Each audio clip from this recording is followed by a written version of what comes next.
What's up with y'all, man? We got another intro.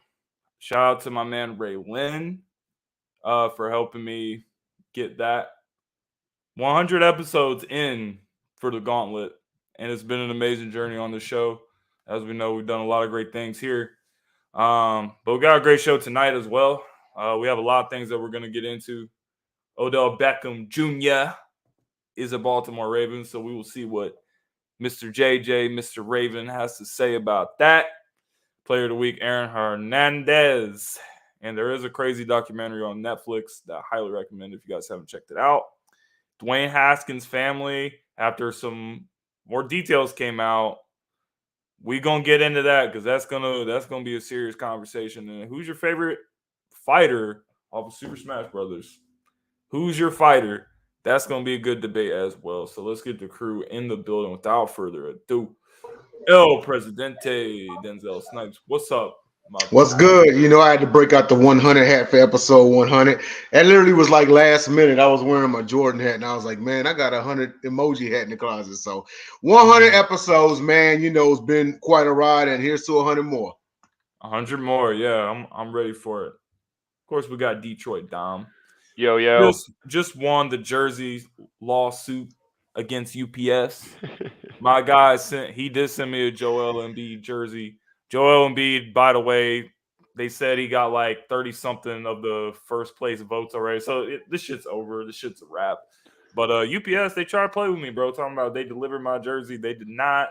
Even though the jersey was a Chinese jersey and it was only worth like $20, we did a claim and we said, look, UPS, you ain't about to play with me like that.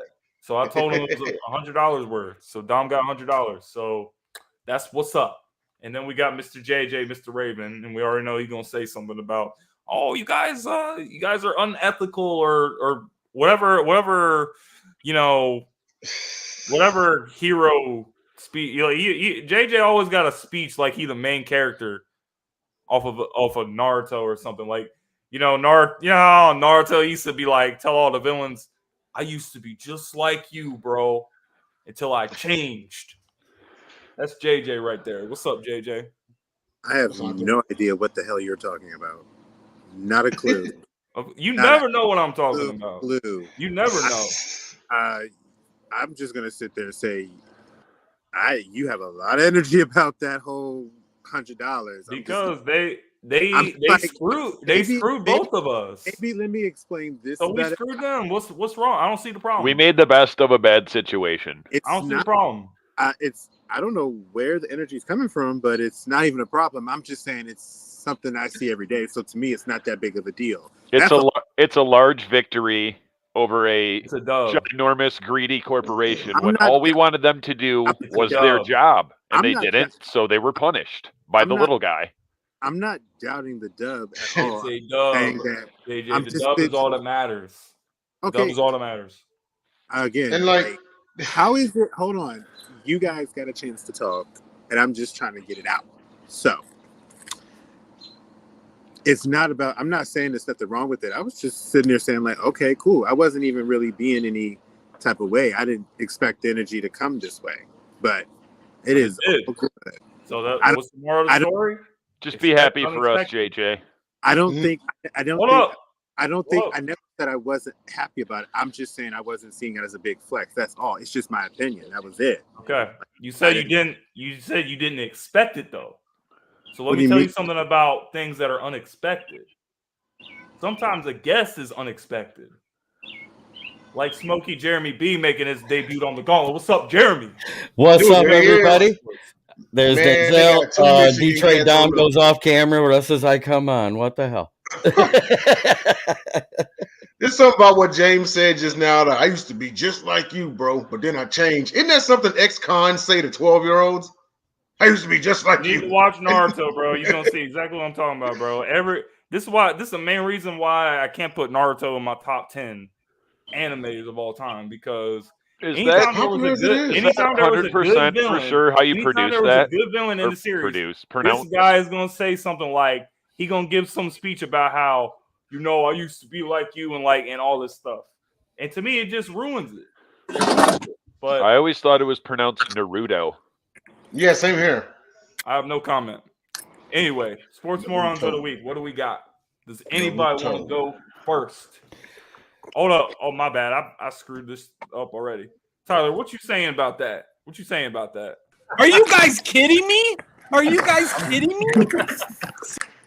This is why we really need to hire a producer because I'll be forgetting that all the time. But shout out to Ty. Anyway, who want to take it? Who want to take it? Jeremy raised his hand. Go ahead. Go ahead, Jeremy. The umpires in that New York Yankees game that threw out Aaron Boone for being upset because they went outside the rules of the guidelines of replay to overturn a call. The other coach wasn't doing a replay. They decided because of the way the fans reacted to a replay and because Aaron Boone got upset, they ejected him. Those umps are idiots. That's valid. Does anybody else want to go? Jojo, you got one? No. Jay? Does anybody else have one? Oh, I have one. Oh, Dom? Per my screen name today, it's Kyle Kuzma.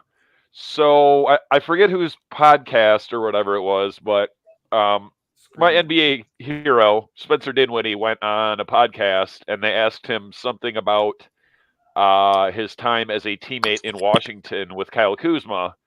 And he basically said, like, you know, there are some guys that love this game and, you know, are going after championships. And then there's guys like Kyle Kuzma who just, you know, want to be famous and, you know, use their status as an NBA player to become more famous. And then Kyle Kuzma just absolutely lost it. I mean, I'm guessing that what the mayor said couldn't have been very far from the truth because who freaks out like that about something that's just out of left field? So then here comes Kyle Kuzma talking about blah, blah, blah. I made more money than you.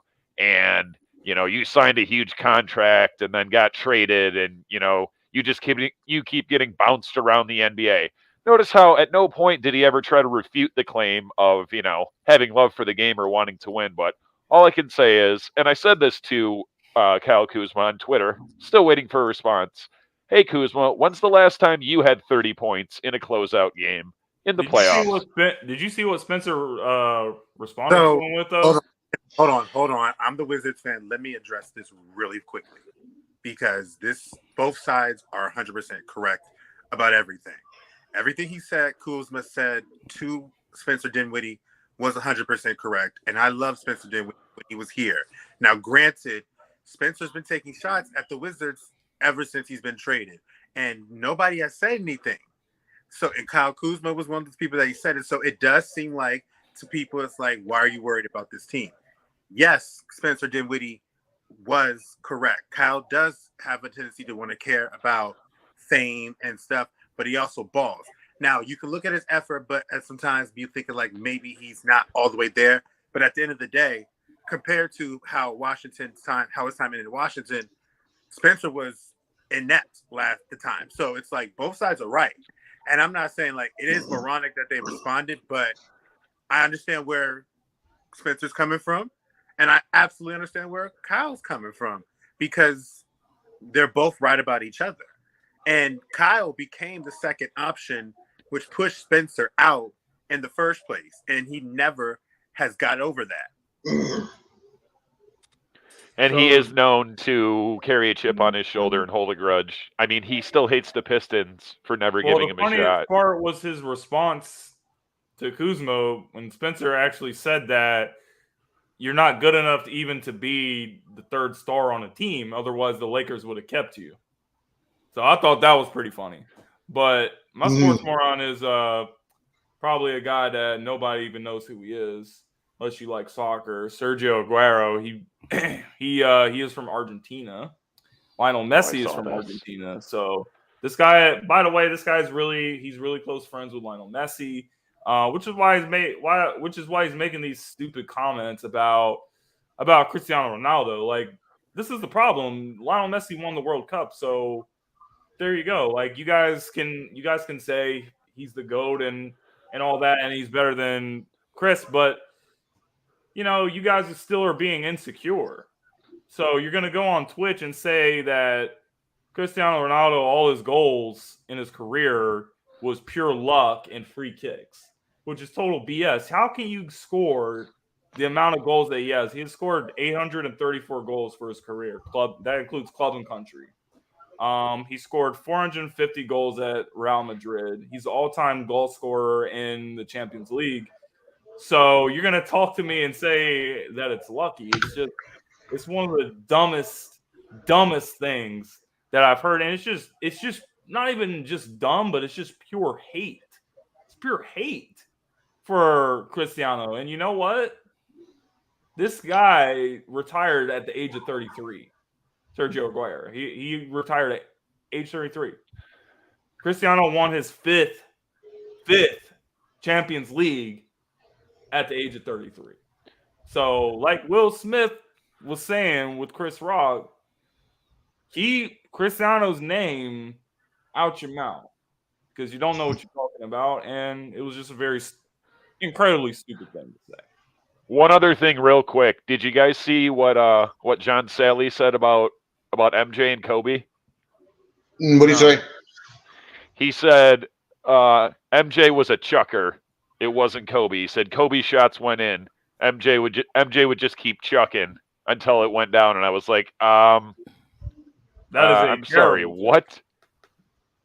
Yeah, crazy to me because literally, I don't like either one of them, but no disrespect to Kobe because Kobe he's from Philadelphia. He went to Lower Marion High School, but everything Kobe did, Michael Jordan was better at. Exactly. He's widely known as MJ Lane. Because literally, if you think about a guy that will keep shooting until he shoots his way out of a cold streak, who do you think of? Kobe. Of course. My sports moron real quick is Timberwolves Jaden McDaniels goes to the locker room, punches a wall, injures his hand. And I'm actually going to split it. Huh? In a win. Yeah, in a win. I'm gonna let you go, but I just realized something. Go ahead. And you know what? I'm actually gonna split, but I mean, like with the play-in on the line and everything, you can't just go putting yourself in jeopardy like that, hitting the wall, injuring your hand and whatnot. But I'm gonna split it also with Rudy Gobert. Yeah, yes. Fighting your teammates and acting tough, and everybody knows you soft. I think I said this. Smoking Jay, you were there. I was like, I can't. I said I can't take a man who gave up 37 points to Ben Simmons seriously. Needless to say, 42. 42. My bad. It was 42. It was 42. My bad. So with that being said, the Jazz, as much as I hate them, I think they won. They may have won it. I see, people see now why they got rid of him, and still not my DPOY. Whatever year that he won it. Go ahead. I was gonna just say, did y'all see the TNT broadcast from the other night? I think it was the Heat and the Atlanta Hawks. Charles Barkley, shout out to Charles Barkley, man. We love Chuck. This man, this is exactly what I was gonna say, but Chuck said it.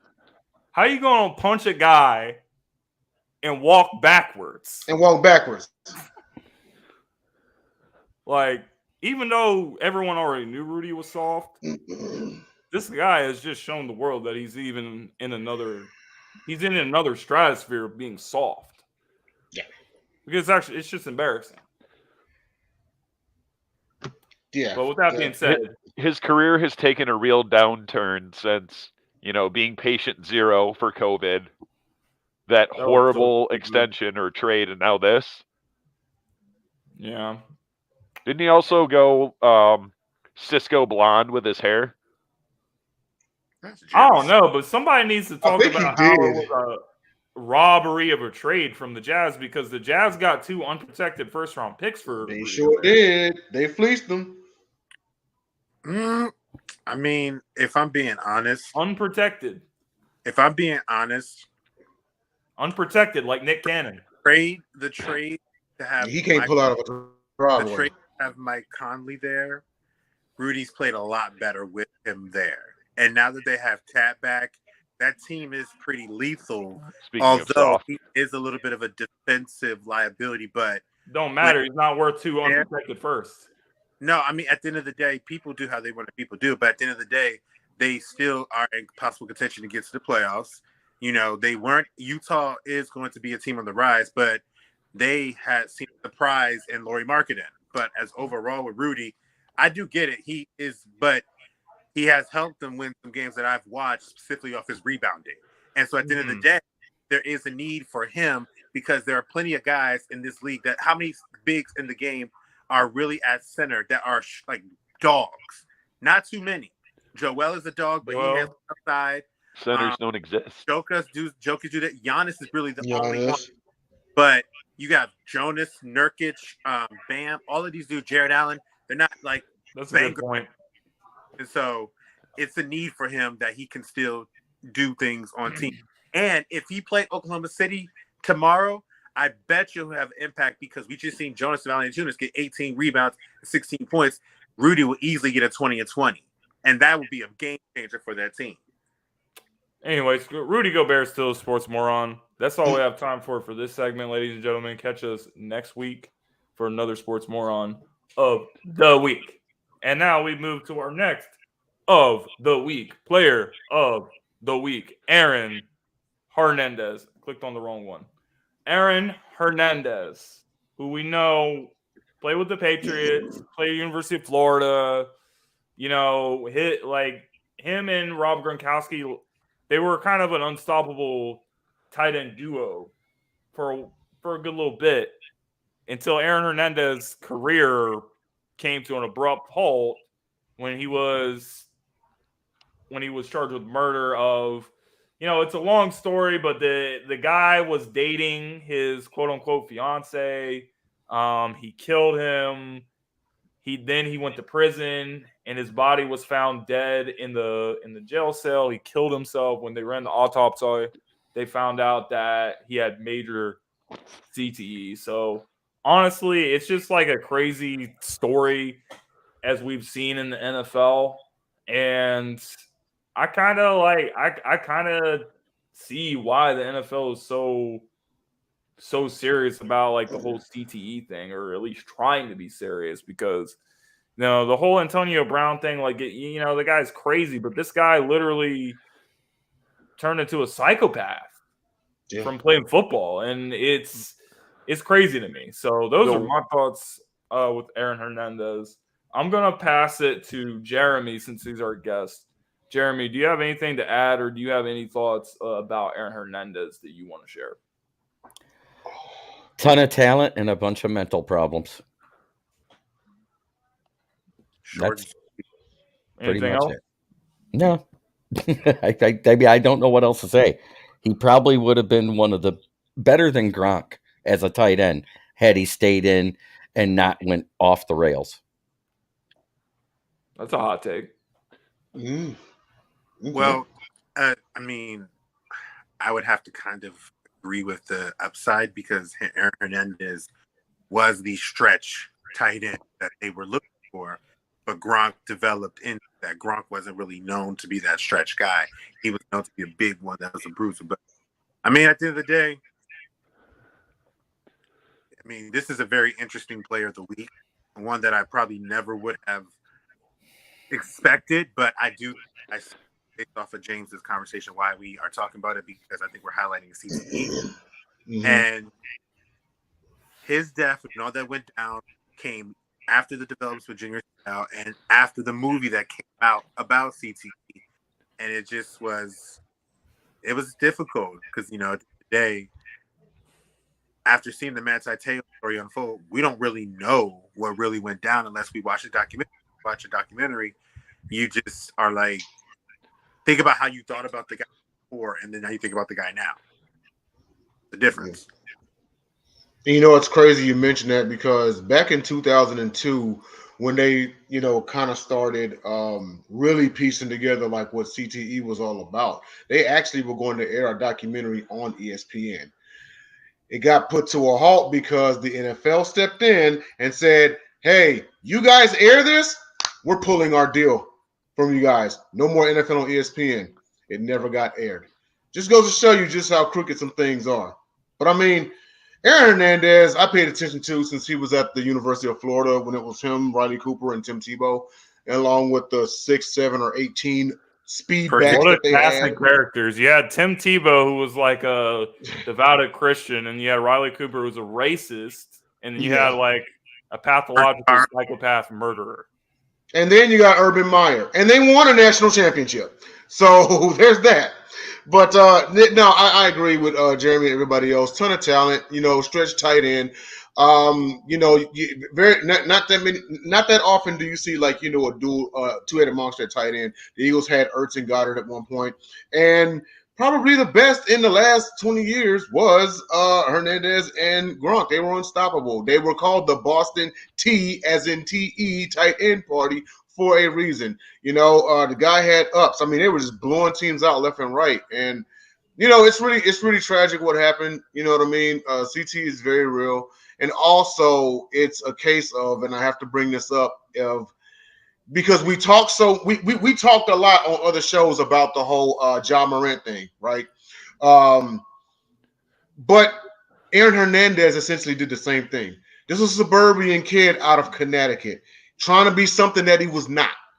And then look where it landed him. So this is why that message has to get pushed out there. If you make it to the league, you've done what a lot of your friends haven't done and probably will never will. Family members, everything. You're lucky. You are in that top, like what? It's like 1%, like make it to the NFL, and you're a starter and you're on the Patriots. Like, yeah, man. But I mean, he's one of the biggest cases of wasted talent that I'd seen. But outside of that, like I said, a ton of talent and everything. He was a first-team All-American. He was first-team All-SEC. He had all the tools. He just let the wrong stuff get to him. Go ahead, Dom. I'm glad you brought the thing up about him being from Connecticut, because that's one of the things I was thinking about earlier. Like, could that have been his saving grace as far as going back to his hometown to play pro ball, or was it his undoing because he came right back to where he was with all this money and fame?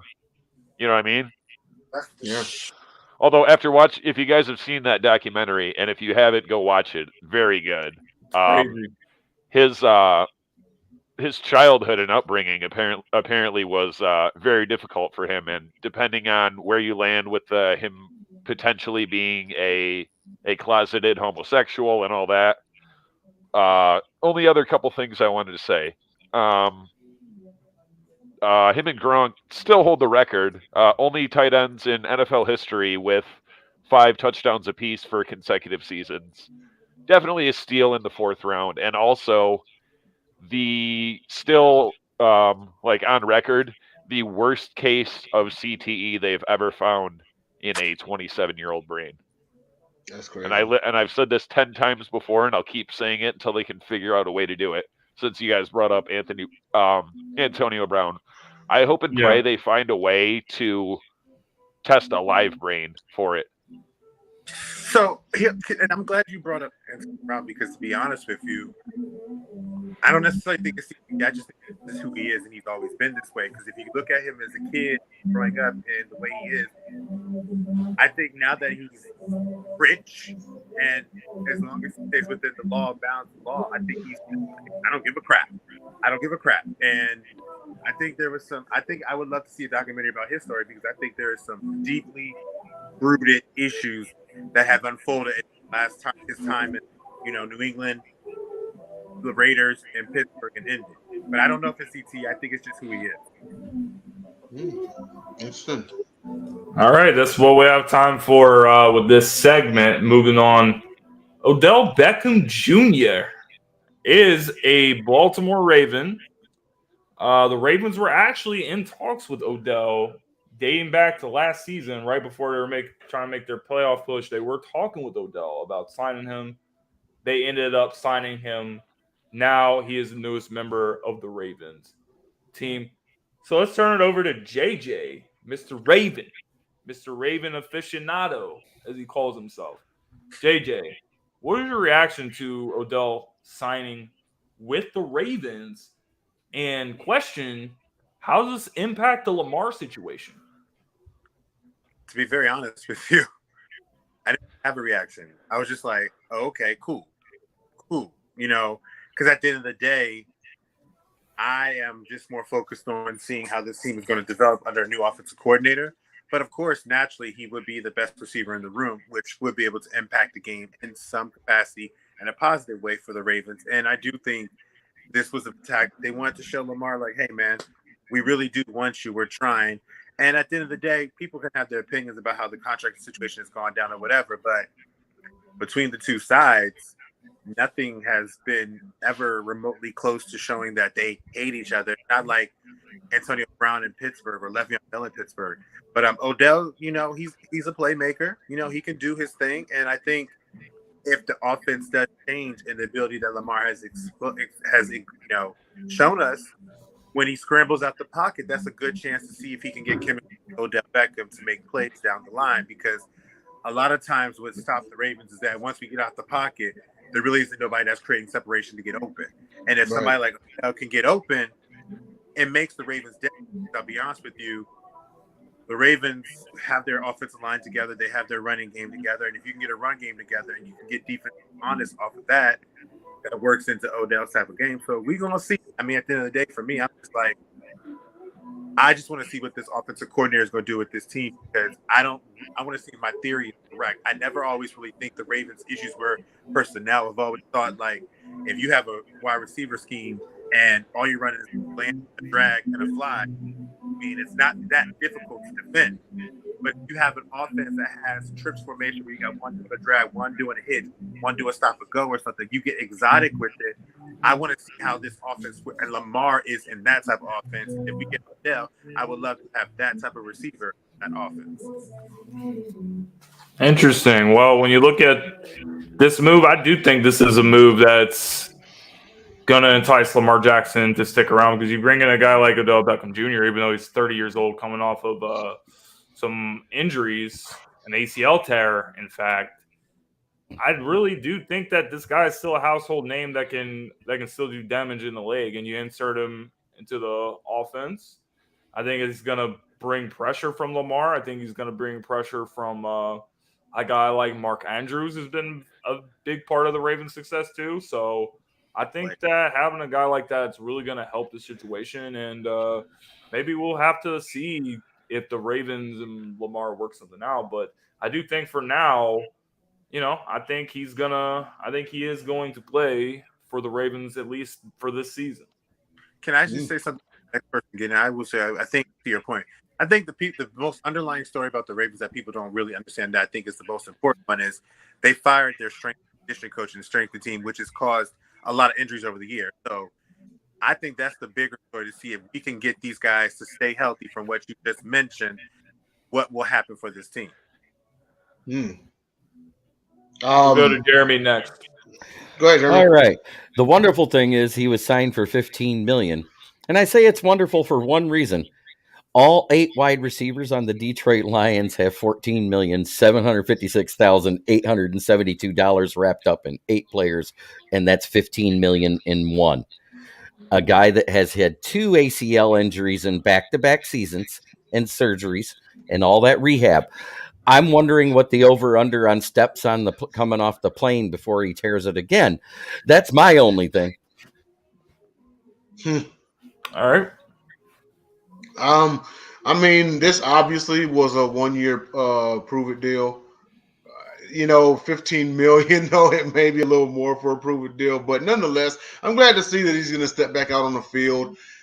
I don't know, because he hit 30 already, didn't he? I mean, if he doesn't have to be Giants OBJ, but if we can get Rams OBJ that was well on his way back and that caught the touchdown in the Super Bowl and everything, I think he's going to be really solid for Baltimore. What I don't want to happen is for the Ravens organization to use this as kind of a bait and switch. Like, hey, Lamar, we got OBJ, you need to stay.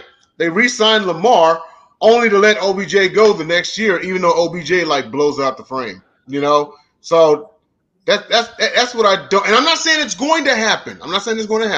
I just said that's what I don't want to happen, because if they get a good rapport out there on the field, because we saw this already with Derek Carr and Devontae Adams, right?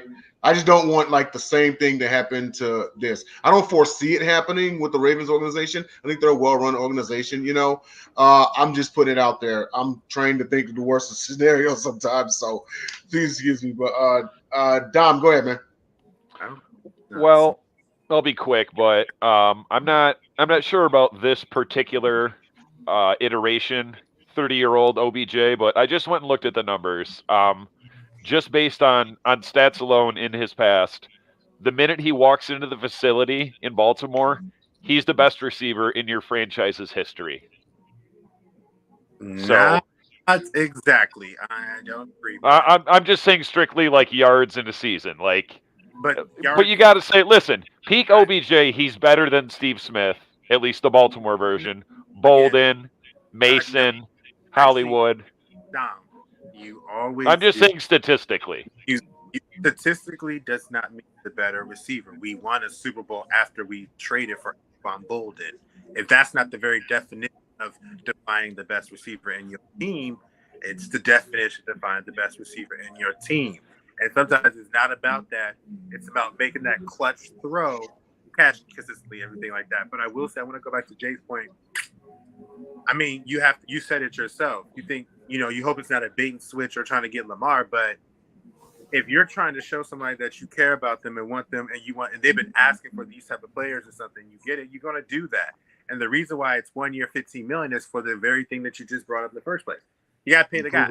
How you going to pay the guy after you can pay a lot more money to other people, and it makes it even harder? So, yeah, you got to do them the 1 year, $15 million. But once they get Lamar's contract out the way, which is the goal, I wouldn't be surprised if you would up on somebody pending how they played throughout the year.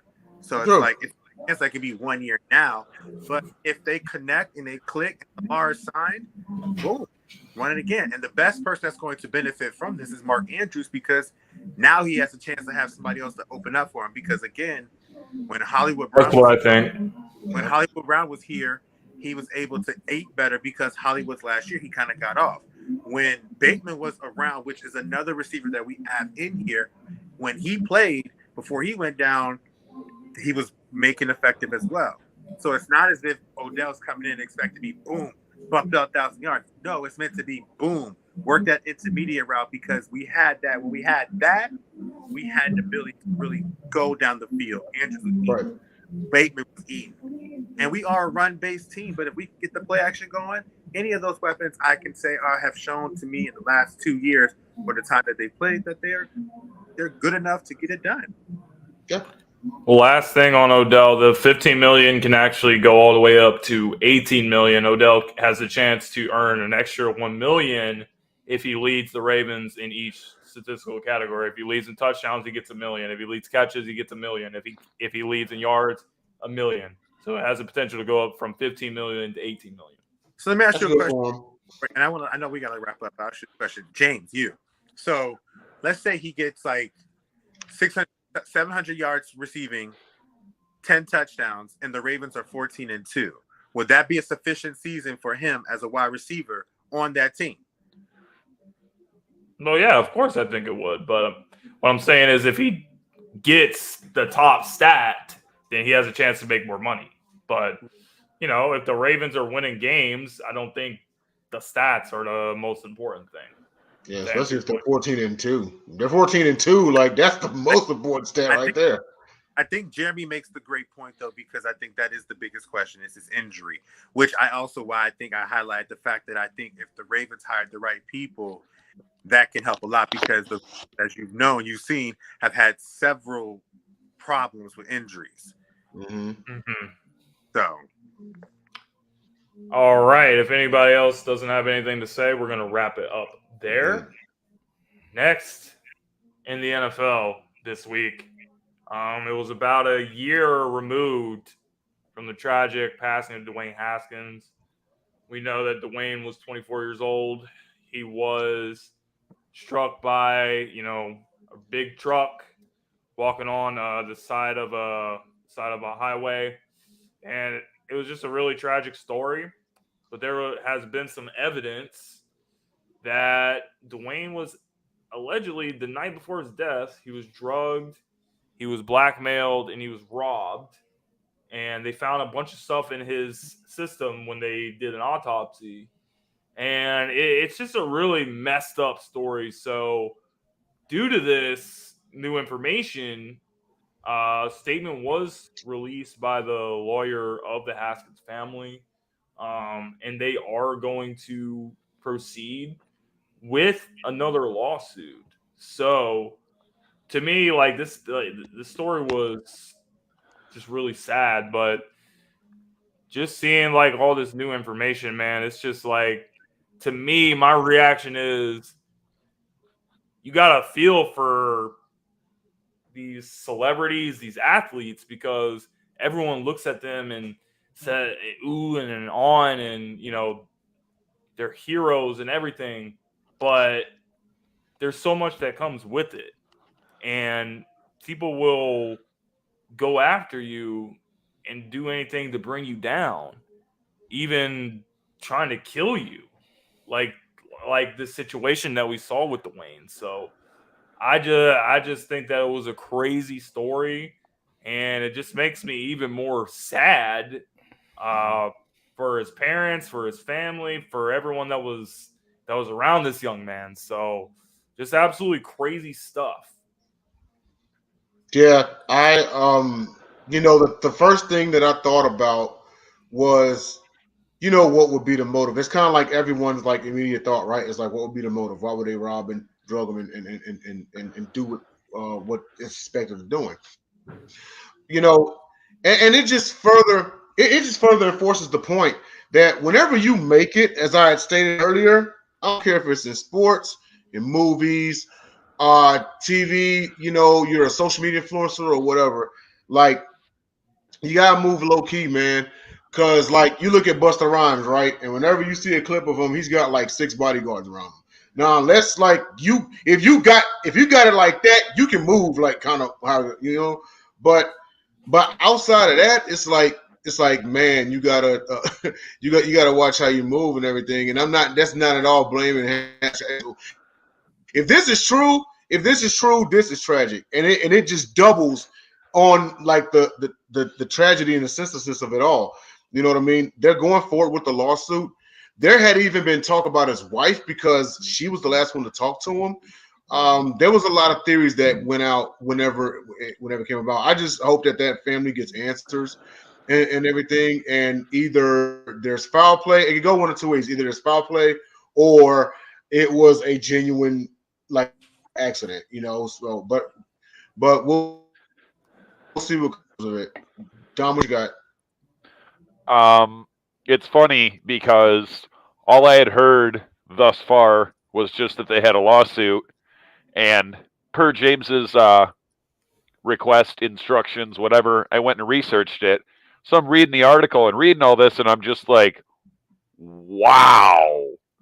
Like, for one, that's just a whole lot of crazy things. Like, I'm not going to say whether I think it's true or not. It sounds completely crazy. And why did it take Can you a list that? year? You list it because I'm kind of unfamiliar. I'll be honest with you. So supposedly he was drugged, extorted. I can't say kidnapped. It was something that happened allegedly at like a hotel / driving range or something. And then there was something about the truck that he rented was faulty, and that's why he ran out of gas, and that's how he ended up getting hit. And then supposedly the guy that hit him with the truck, there was something wrong with the truck as well, like not mechanically sound, like bad brakes, bald tires, all that. I mean, they found ketamine in his system, which is like, yeah, on very rare occasion, it is prescribed, but it's typically, I mean, on the street, it's called K, and it's like a party drug. Yeah. And I mean, when the story first came out, it made a little bit more sense as to, why he would be wandering across, a freeway at 2 a.m. Like, yeah, if you're on ketamine, it's a possible thing. But like I said, the timing seems very weird because it was literally, I think it may have been 1 year to the day like on the 1 year anniversary of his death, and then here comes his family with this crazy story. I hope it's not true. I mean, either way, it's tragic, but crazy, and it's going to be hard to prove. Is this suspected foul play on the family? Is that I'm still... No, so like Foul like play two on the women- driver and the some other driver people. and the people that Yeah. supposedly drugged him or whatever. Because he was at a team get together, like when it all went down. Like that was one of the spots he was at that night. Jeremy, we talked about it last night on Sports Exchange. Mm-hmm. Yeah, he was at a get together. There was a wide receiver and two of the other quarterbacks from the Pittsburgh Steelers at the time.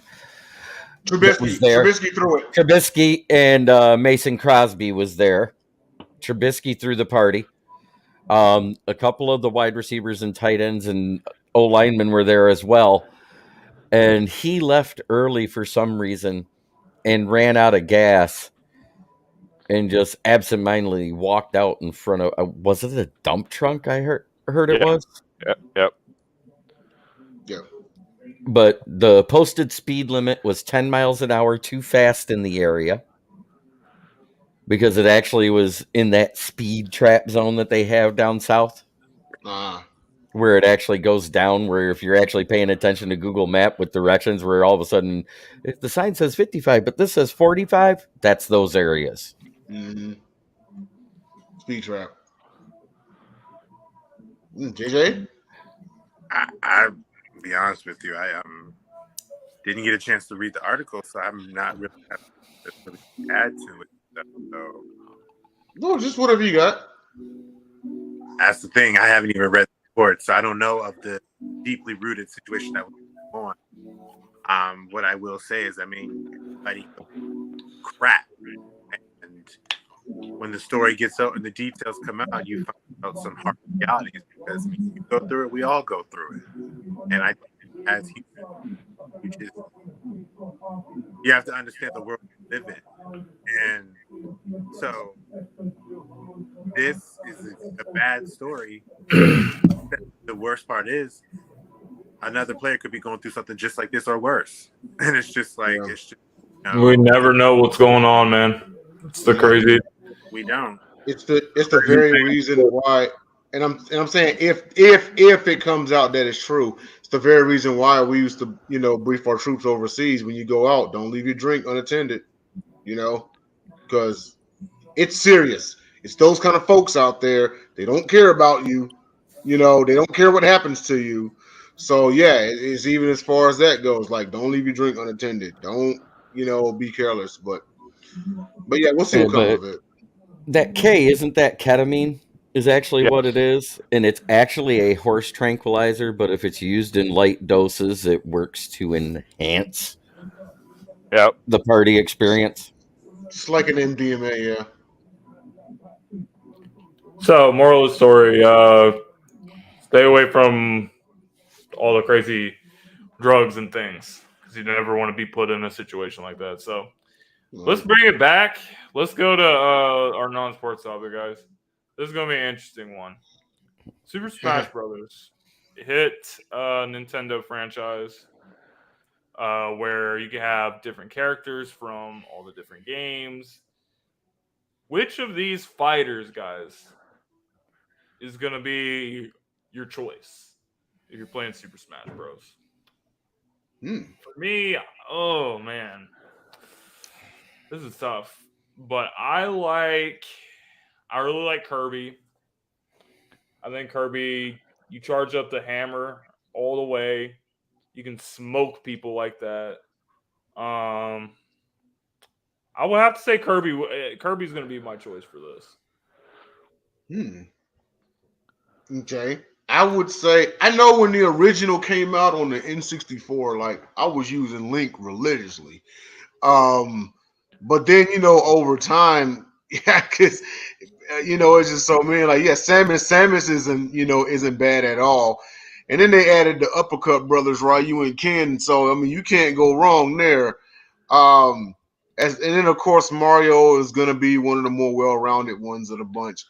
Man, if I'm going nowadays, I'm probably gonna go Ryu. But if I'm going back like the first two Smash Brothers, You got the I'm hand. I'm going Link. I like Lucario. I like Snake, and I like Samus. Oh, Snake is dope. I forgot And about him. For me, the best part about Super Smash Bros. Was the weapons. And my favorite weapon was the baseball bat. And I could knock anybody out every single I think time. that was everybody's. All the time. But for me, I like Lucario's power. And I like Lucario's quick ability to be able to go from direction to direction. But, it was real quick. He was easy to learn. The one that was kind of a little difficult to learn, but I did like him, was Ness. Because if you fall on the ground, you got to get the fireball to kind of boost you back up, and you got to have a good sense of direction. Otherwise, you could boost yourself down to a life loss. Yeah. Dom? Ready for a personal shame on me moment? I've never played Super Smash Brothers. Right. Oh boy. For that game. Neither is Jeremy. That is true because I was never a Nintendo guy. Yeah, but if I had to choose out of these, I would probably hit the guy that goes, Hadouken! That would be Ryu. Oh, I know what you're talking about. Yeah. Even though I did play Street Fighter at the arcade religiously. Okay. I just want to know who would choose. I just want to know who the hell would choose Jigglypuff. Jigglypuff. That's what I want to know. That's what I want to know. I was going to say Pac-Man because he's the elder statesman. Yeah, I would say Jigglypuff. I would just retire. Pac-Man. The only thing that kills him is ghosts. There ain't a ghost in there. Yeah. Kirby's a ghost. I mean, Donkey Kong really ain't bad. Donkey Kong really ain't bad if you know how to use them. But then again, I've used Donkey Kong on Mario Kart. Like, I just use the power to his advantage. You just gotta know how to use. He's almost like Zangief. Every time I play Mario Kart and I'm playing like by myself, Donkey Kong is always like up there. Like, I don't know. I think he just has something. Yeah, well, it's around. It's him or Bowser. Him or Bowser just be running boys like over. Ricky Bobby, bro. He's like, you're not first, you're last. Yoshi and Toad were mine. I usually pick Yoshi when we're doing Mario Kart. On the Super Nintendo, Mario Kart is goated. Yes. Koopa Trooper, I would go Bowser. If I'm feeling like just killing people, I'll pick Bowser. If I want to outrace everyone, I'll pick Toad. I think Toad on the original one was the fastest one. And I've used Princess Peach too. She's got some speed to her, but not like Toad. Peach, Toad, and Yoshi were the fastest ones, I remember. Yeah, it was them three. And Yoshi could eat anything. He was the Pac-Man of Mario Brothers. Yeah. Pretty much. I missed those games. Man. So Smoking Jay, you was a Sega dude or what? Yeah, I was Sega. Oh, okay. Yeah, you was Team Sega. Did you play about the dolphins on Sega? Or it's like you were swimming. I forgot there was a game on Echo the Dolphin? Yeah, Echo the Dolphin. Yeah, like you're spinning underwater with the I wasn't much into that. I really got into Sega when Madden got big. Yeah. And my favorite one was 96, where you actually had to run the 40-yard dash in the combine by using the B and C button. Yes, I remember that. They had the combine. And I found if you had a mini Bic, only a mini Bic worked. You could turn it on its side, go real fast back and forth between the B and C, and every now and then you could run a 4-1 to a 4-2. Yes, the tricks of the trade. If you guys on the Nintendo Switch, if you have an online membership, you can actually get emulators on your Switch. You can get one for the Super Nintendo. Oh wow! The NES, the Nintendo 64, Game Boy Color, and the Game Boy Advance, and also the Sega Genesis. Oh, the glitches. That's pretty cool. The glitches you find in the games are insane. I'll give you that. Because Madden 2000 had the glitch for sure. I think it's really cool that they have that though, because it gives kids a chance to experience what games were like before. instead of everything, because everything with today's video games is so much different than way back then. It's very human-like. It's very It much is. like human. I think it's amazing. It is. It's the evolution of video games. Like back then, the realest looking game was Mortal Kombat because they had like the actual actors that went inside in the mocap studio, and that's what you saw on the screen. Here. Yeah, and they had the real voices like what was it? Joe, was it Daniel Pacina? He acted as Sub-Zero and Scorpion, and then Ed Boon and everything. So yeah, back then that was the real. Now everything looks real. Everything like.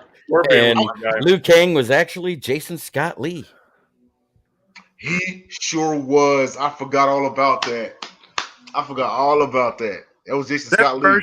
But the thing is, that Mortal Kombat, that first cast was picture perfect. Like everybody fit to the T, exactly how the character was on the goddamn game. That was a perfect cast. The little guy that would come up when you do the weak hits that someone would take, and he'd come up and he'd go, "Wussy." That was actually the creator of the game. Yep, that was him. That was Ed Boon, wasn't it? Mm-hmm.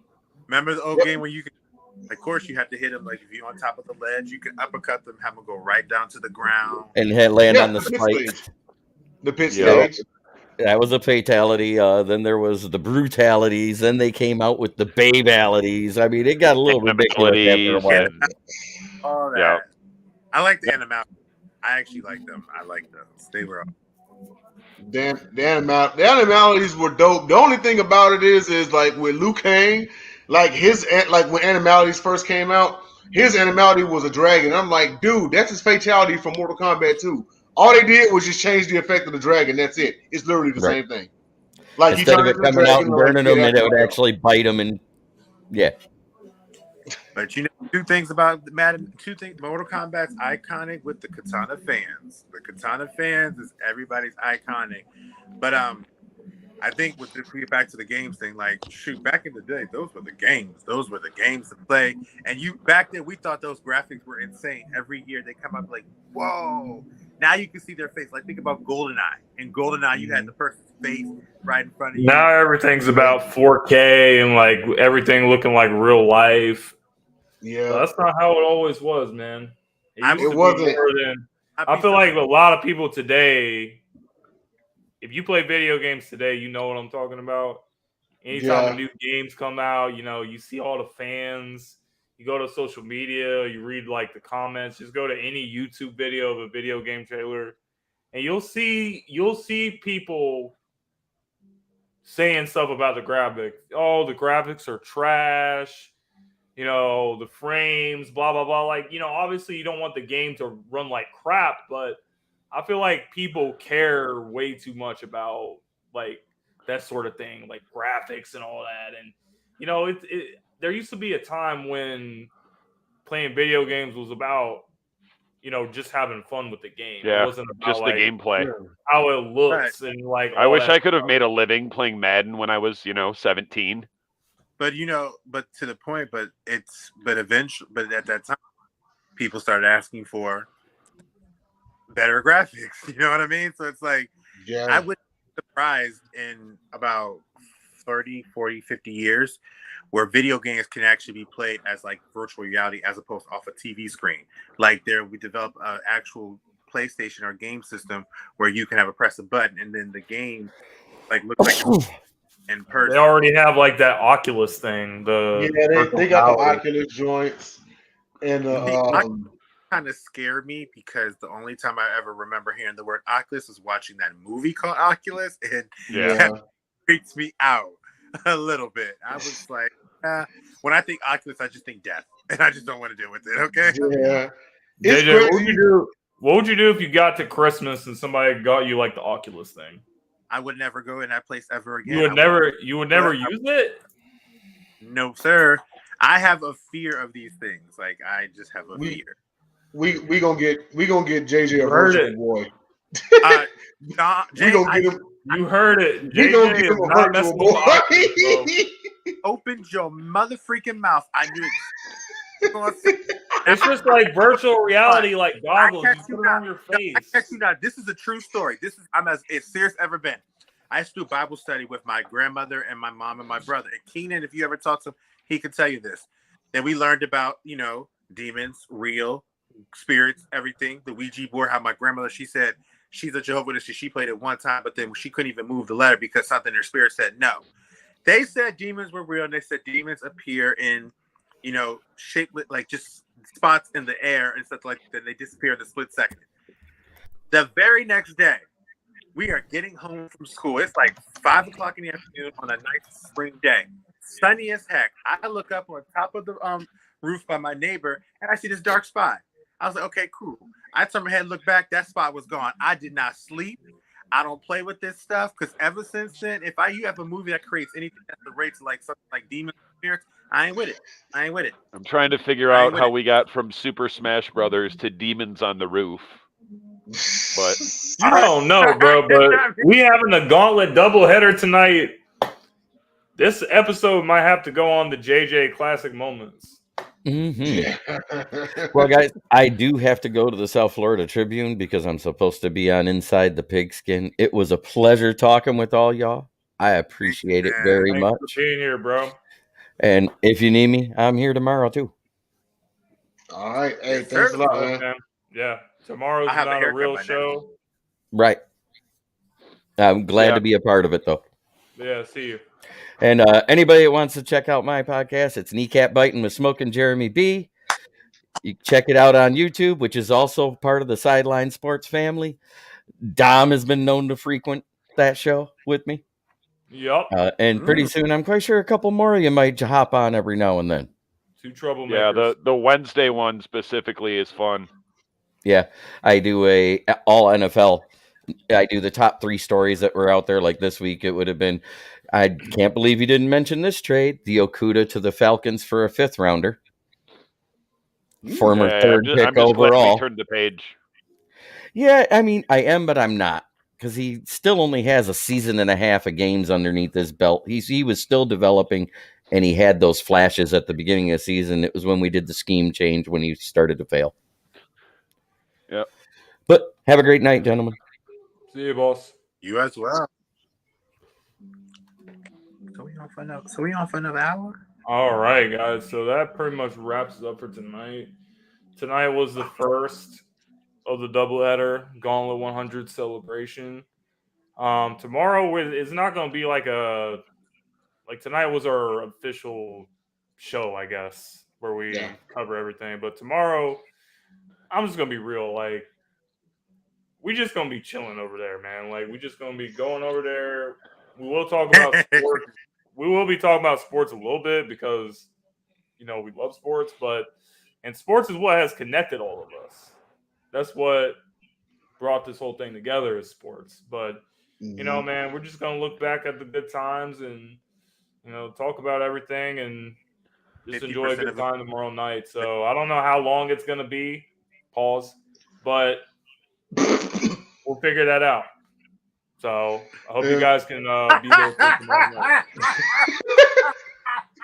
That's what you got to do, bro. Like, you can't get caught up saying something fresh like that, bro. So that's why anytime I say something that could even be construed, I always say pause. Like, I don't play like that.